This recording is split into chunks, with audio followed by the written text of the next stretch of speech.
Hello and welcome to the Saltcast. My name is Ryan Johnson, and I welcome Danny, Jason, and Paul on with me today. Welcome, guys, and good morning. Hey again. Good morning. Howdy, howdy.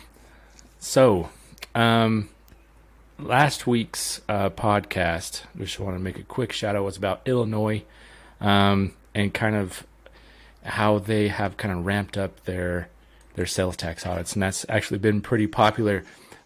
So if you did not check that out, I would strong advise go check it out, give it a listen, because you could be next on their list of potential sales tax audit.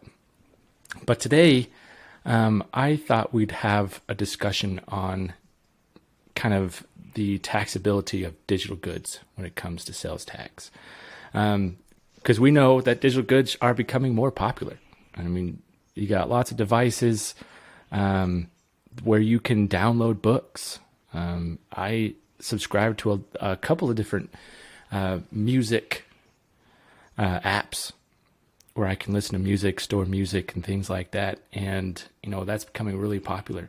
And I was hoping you guys could kind of talk about kind of the taxability around there, and what to expect maybe coming in the future or what's happening now, and helping people become aware of, if they sell digital goods, of what they should be doing.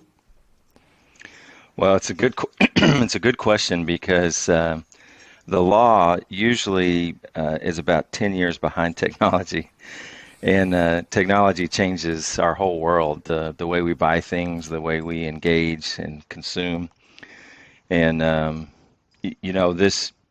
this points right to the second question that we always say that every seller needs to be able to answer. The first one being, do I have Nexus? And we've had a lot of podcasts on that, determining, do I have physical nexus or economic nexus? So do I have some responsibility for sales tax in a particular state? But the second question that's so important is what I sell taxable? And without giving a deep dive history lesson here, we can just say 20 years ago, it was fairly understood that if you sold tangible products, the idea is that those would be taxable in every state that imposes a sales tax, unless there was some exemption that the purchaser could claim, or they were some type of entity that was exempt on purchases that they made. And then vice versa, services in general were not taxable, and less they were enumerated in the tax law. And 20 years ago, very few services were enumerated. Big word just means that they were written up in the law and could have sales tax imposed on them. 10 years ago, a lot more services. States began to see where they could gain more tax revenue, and so more services started being written into the law as taxable. Today, there's an enormous amount of services that are taxed by the various states. And sometimes when it comes to a service, you have to look at the classification or the umbrella that they might define a particular service to be under. And so sometimes that can be a little bit complex. But so even today, the assumption is if it's something that's intangible, then it's just not taxable. And I think we just want to make sure that people are aware that states are catching up with technology and passing legislation. In the last several years, several states have passed legislation that taxes digital goods, anything that might be downloaded electronically. They had to deal with software a while back when software could be downloaded electronically. They've dealt with software as a service, and there are several states that tax that and other cloud computing type services. But if something's not considered a service, right? You download and read a newspaper, you download and read a book, you download and listen to music, you download and listen to things that are intangible because they're contained in devices. And so it wouldn't necessarily be considered a service or software service, but an actual good, but it's an intangible good. So don't make the assumption, is what we're saying. Don't assume because of what you sell that it just wouldn't be subject to the tax. The second question you have to answer is what I sell taxable, and that takes just a little bit of looking around. It's important to note that probably a majority of the states now tax digital goods that may be delivered, however they're delivered, even though intangible, are taxable in several states.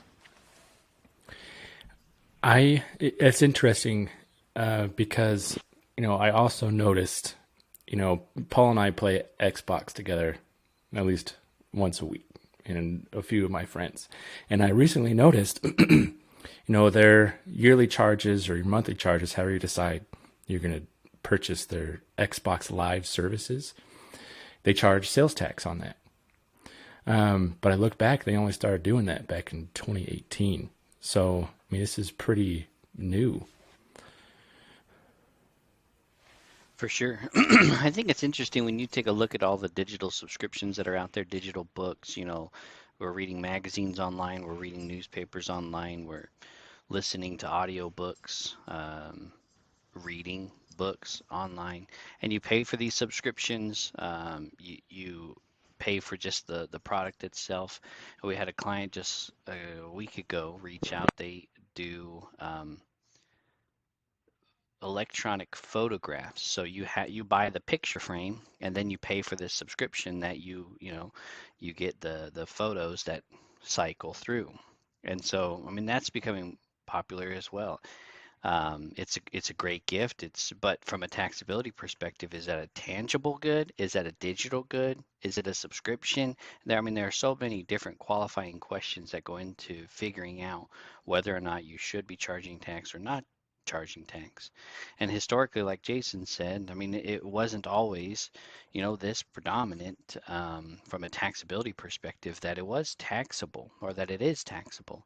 And so now in our day and age, within the last couple of years, as these digital goods and streaming services, as they become more and more predominant, we're going to see, the states making the legislative changes to try and capture that revenue from a tax perspective. It's interesting to watch and to see, but I think people do have a different mindset when it comes to digital goods. Oh no, this is a digital good. I'm not even selling anything tangible. How is the state going to claim that as taxable? Well, they do, and they have. It's what's most important. So just be aware of it.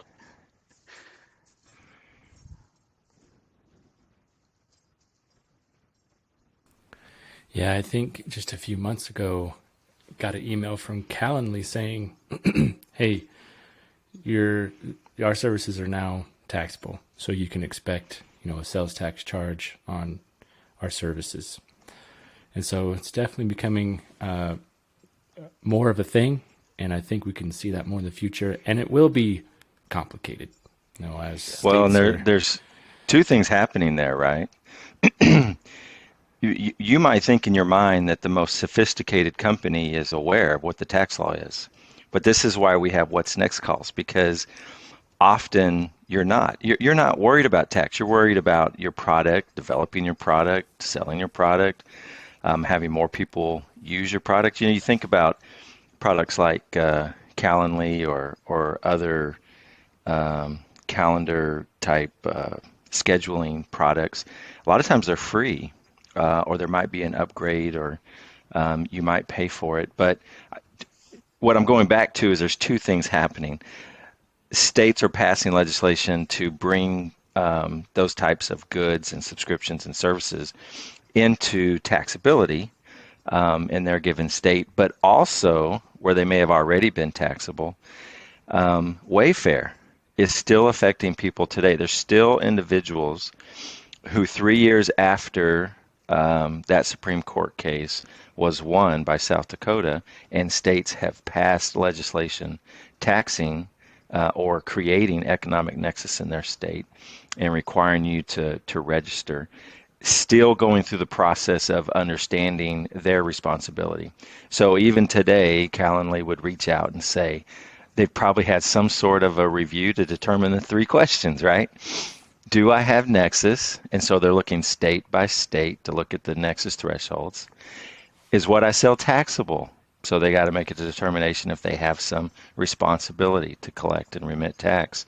And then how do they sell their items, right? Obviously, they don't sell through a marketplace, so they're likely the responsible party to collect and remit that tax. So It doesn't matter what size company you are, or what your situation is, or what you sell. You just simply cannot ignore sales tax in this day and age. It's something that you have to take a look at. And we believe in collaboration to just help you gain confidence in the next step on what to do. Yeah. Yeah, those were great words, and I think a great ending to the podcast. Get on a what's next call. Let's discuss your situation. Let's hammer it out and get you squared away, get you that peace of mind, and get you compliant, get you moving forward. Again, thank you guys so much for being on with me today, and we hope to see you guys on another one.